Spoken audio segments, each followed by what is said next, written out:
Picture this: marble halls echoing with screams, golden statues splattered with blood, and the most powerful men in the world ordering unspeakable horrors with a casual wave of their jeweled hands. You think you know about Roman cruelty? Think again. What I'm about to reveal will shatter every romanticized notion you've ever had about the Roman Empire. These 7 emperors didn't just rule with iron fists, they ruled with torture chambers, public executions, and perversions so shocking that ancient historians tried to erase them from memory. But here's the shocking truth: they failed to hide these dark secrets.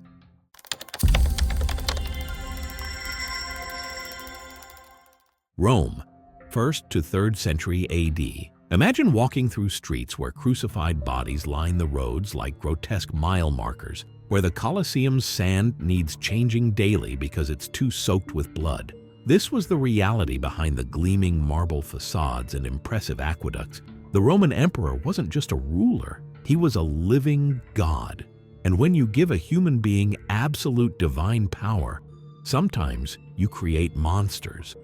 The purple imperial robes dyed with the precious murex snail hid bodies twisted by perversion, minds poisoned by paranoia, and souls blackened by sadism. Some emperors were so cruel, so depraved, that the Senate tried to erase them completely through damnatio memoriae, the damnation of memory. Their statues were smashed, their names chiseled off monuments. But you can't erase the truth. You can't silence the screams that once filled the palace halls.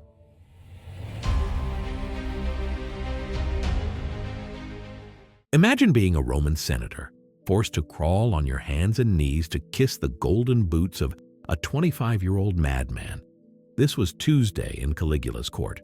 Born Gaius Caesar, he earned the nickname Caligula, Little Boots, as a child. But there was nothing childlike about his reign of terror. After a mysterious illness in 37 AD, something broke in Caligula's mind. Or perhaps it merely unleashed what was always there. His favorite execution method?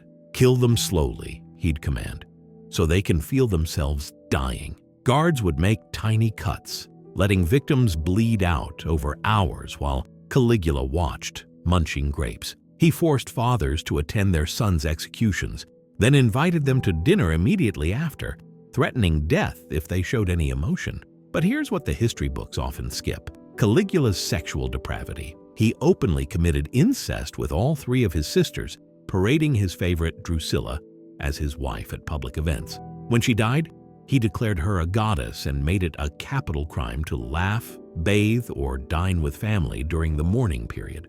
The horse consul story? That's just the beginning. Incitatus lived in a marble stable with purple blankets and a collar of precious stones. Caligula planned to make him a full consul, complete with a house and slaves. Some historians believe this was Caligula's ultimate insult to the Senate. "You're worth less than my horse." The smell of fear in the Senate house became so thick you could taste it. Senators would vomit from anxiety before sessions, knowing one wrong word meant death.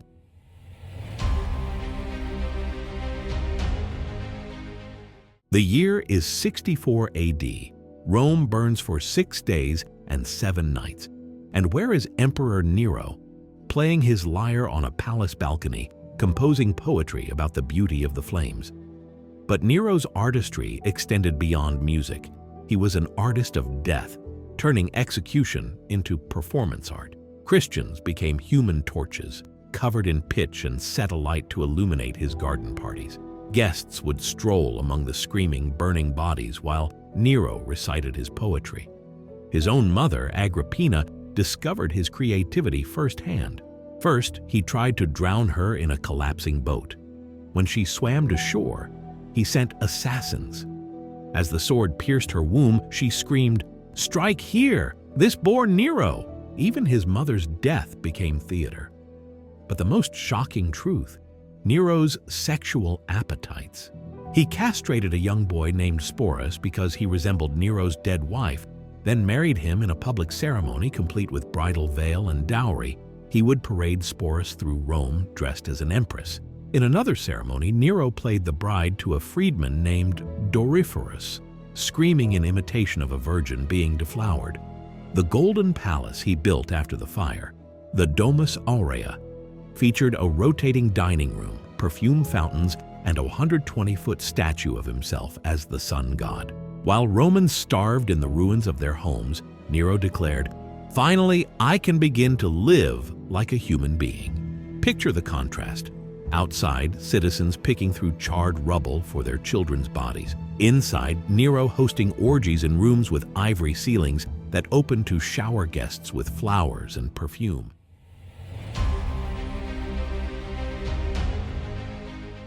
The crowd in the Colosseum falls silent. The emperor himself enters the arena, but this is no ceremonial appearance. Commodus, dressed as Hercules with lion skin and club, is here to kill. His opponents, cripples, amputees, men with wooden swords. Commodus would charge them fees for the honor of dying by imperial hand. He once gathered all the dwarfs, cripples, and disabled people in Rome, dressed them as mythological monsters, and clubbed them to death in the arena while 50,000 Romans watched in horror. The son of the philosophical Marcus Aurelius, Commodus was everything his father wasn't. Where Marcus pondered virtue, Commodus bathed in gladiator blood, believing it gave him strength. Servants would collect the blood in silver bowls, and Commodus would wash his face and hands in it before important meetings. But here's the detail that truly shows his madness. He renamed everything after himself. Rome became Colonia Commodiana. The months were renamed after his titles. The Senate was the Commodian Lucky Senate. Even the Roman people became Commodiani. He kept a harem of 300 women and 300 boys, but his true love was violence. In the arena, he'd fight exotic animals, always drugged or wounded beforehand. He once killed 100 lions in a single day, shooting them with arrows from a protected platform. The crowd was forced to chant, "You are Lord, you are first, you are the most fortunate." Picture this scene. The emperor, muscles oiled, prancing around the arena floor over the bodies of disabled victims, while senators in the stands weep behind their togas, knowing that showing disapproval means joining the corpses on the sand. The Colosseum's drains ran red for days after Commodus's shows. Workers would find teeth and bone fragments clogging the sewers.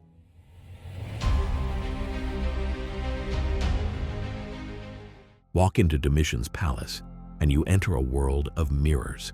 Every wall, every ceiling, polished to reflection. Why? So the emperor could see assassins coming from any direction. This paranoia defined his reign. Domitian trusted no one. He executed senators for jokes, astrologers for unfavorable predictions, and historians for writing the truth. His favorite entertainment? Hosting dinner parties where guests would arrive to find their names on tombstones and be served by naked boys painted black as spirits. Guests would sit in terror, unsure if this was a cruel joke or their actual funeral feast. The Vestal virgins discovered his cruelty in the most horrific way. When the head Vestal was accused of breaking her vow of chastity, Domitian revived the ancient punishment. She was buried alive, sealed in an underground chamber with a loaf of bread, a lamp, and a bed. As the earth was piled above her, citizens could hear her screams growing fainter. Her alleged lovers were beaten to death with rods until their bones were powder. But here's what makes Domitian truly terrifying: his sexual torture chambers. In secret rooms beneath the palace, he would force senators' wives and daughters to perform degrading acts while their husbands watched, powerless.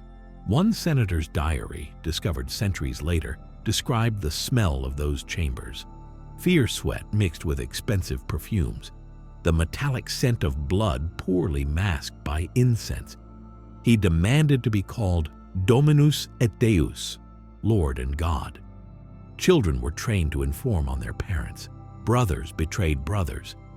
Rome became a city where citizens were afraid to speak above whispers, where every shadow might hide an informer. The most chilling detail? Domitian would personally participate in torture sessions, calmly eating dinner while victims screamed on the rack. He'd offer them wine between courses, discussing philosophy as their joints separated.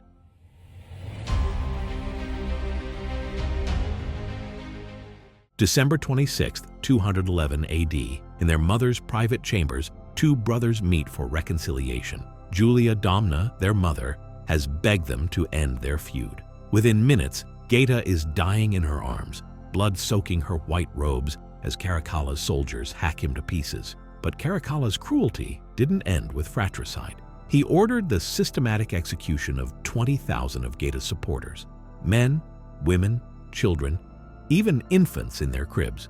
The principle was simple. Anyone who had ever smiled at Geta must die. Wet nurses who had fed him as a baby were strangled. Teachers who had tutored him were crucified. Here's the grotesque detail historians whisper about. Caracalla wore his brother's ashes in a golden pendant, talking to it during Senate meetings. He'd hold mock conversations, asking Geta's opinion on executions, then order deaths based on imaginary responses. The Alexandria massacre reveals his true nature. Angered by satirical plays mocking him, Caracalla invited all young men of the city to assemble for recruitment into his elite guard. Once gathered, he signaled his troops. The slaughter lasted days. The Mediterranean turned red where it met the harbor. Bodies clogged the famous library's drains. Historians estimate 50,000 died. But the most disturbing aspect? His treatment of his own soldiers. He'd ordered decimation, killing every 10th man for minor infractions. Commanders were forced to personally execute their most loyal subordinates to prove allegiance. One general's memoir describes the sound: the wet thud of swords meeting necks, the gurgling last breaths, all while Caracalla ate honeyed dates and laughed. Picture Julia Domna, the mother, forced to appear in public with her surviving son, smiling at state functions while wearing robes still stained with Geta's blood. Caracalla refused to let her change them for a month as a reminder of her failure to keep peace.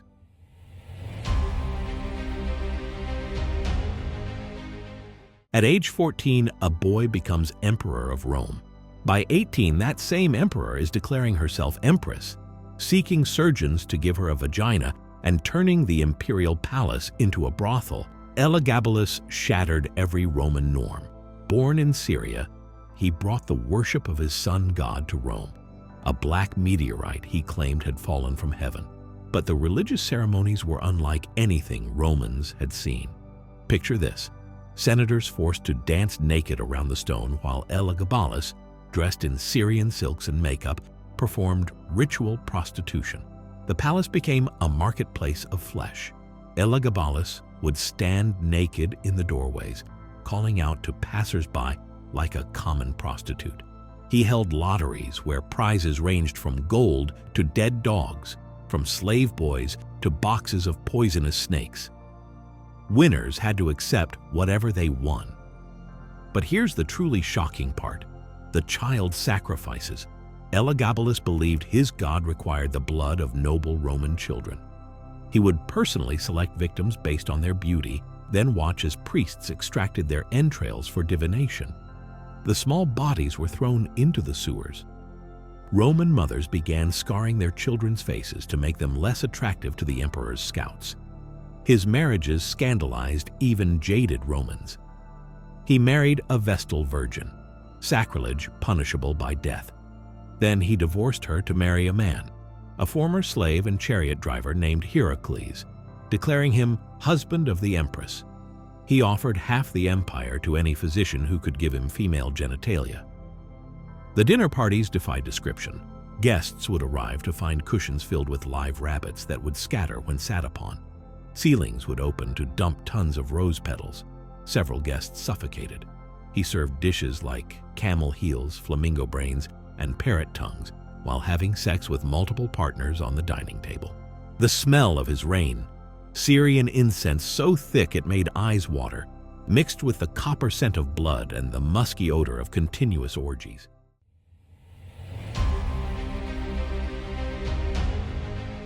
Standing over 8 feet tall, Maximinus THRAX could pull a loaded wagon with his bare hands and crush a horse's skull with his fist. But his physical prowess was matched only by his cruelty. The first barbarian emperor never even visited Rome during his 3-year reign. He ruled from military camps treating the empire like conquered territory. His approach to governance? Pure terror. Entire cities burned for failing to meet tax quotas. He would arrive at a town, demand impossible tributes, then slaughter the population when they couldn't pay. Here's what made him unique among cruel emperors. Maximinus made cruelty efficient. He developed a portable crucifixion system, crosses that could be assembled quickly and reused. His army would crucify hundreds along their march route, creating corridors of screaming victims that stretched for miles. The sight and smell, rotting flesh mixed with excrement, announced his approach better than any herald. But the most disturbing detail? His appetite. Ancient sources claim he ate 40 pounds of meat daily and drank an amphora, about 18 liters of wine. But protein and alcohol weren't his only consumptions. Soldiers whispered that he drank human blood mixed with his wine, believing it enhanced his strength. After battles, he would personally drain blood from fallen enemies into his cup. His treatment of the senatorial class was unprecedented. He would force senators to fight as gladiators, not in the Grand Colosseum, but in muddy military camps, surrounded by jeering soldiers. Those who survived were often executed anyway for fighting poorly. Picture this scene. A massive figure so tall he has to duck through doorways, his beard matted with blood and wine, personally breaking the bones of tax evaders with his enormous hands while their families watch. The ground trembles under his weight as he moves from victim to victim, the cracking of bones audible above the screams.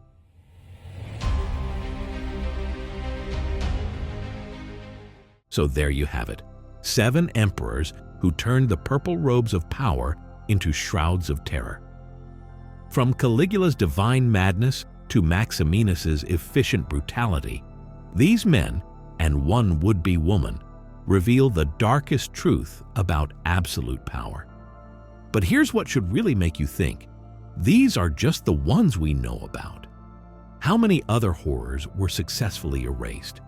How many screams were silenced not just by death, but by the destruction of all records? The Roman Empire gave us roads, laws, and architecture that shaped Western civilization, but it also gave us a blueprint for how power, unchecked and unquestioned, transforms humans into monsters. Behind every golden statue and marble column was someone's blood, someone's tears, someone's final breath. The next time you see a Hollywood movie glorifying Rome, remember the reality. A place where your emperor might feed you to lions for entertainment, where your children could be sacrificed to foreign gods, where even being related to someone who displeased the emperor meant death. Makes you grateful for democracy, doesn't it? Or does it? After all, these emperors were often wildly popular with the masses who enjoyed the free grain and spectacular blood sports. The crowds who cheered as Christians burned and disabled people died. They were just ordinary Romans, people like us who chose entertainment over empathy. Which emperor shocked you the most? Was it Nero's artistic murders, Elagabalus's gender transformation and child sacrifices, or Caracalla wearing his brother's ashes? Drop a comment below. I want to know which of these monsters will haunt your dreams tonight. And remember, absolute power doesn't just corrupt absolutely. It reveals what was always lurking beneath the surface, waiting for permission to emerge. What's lurking beneath yours?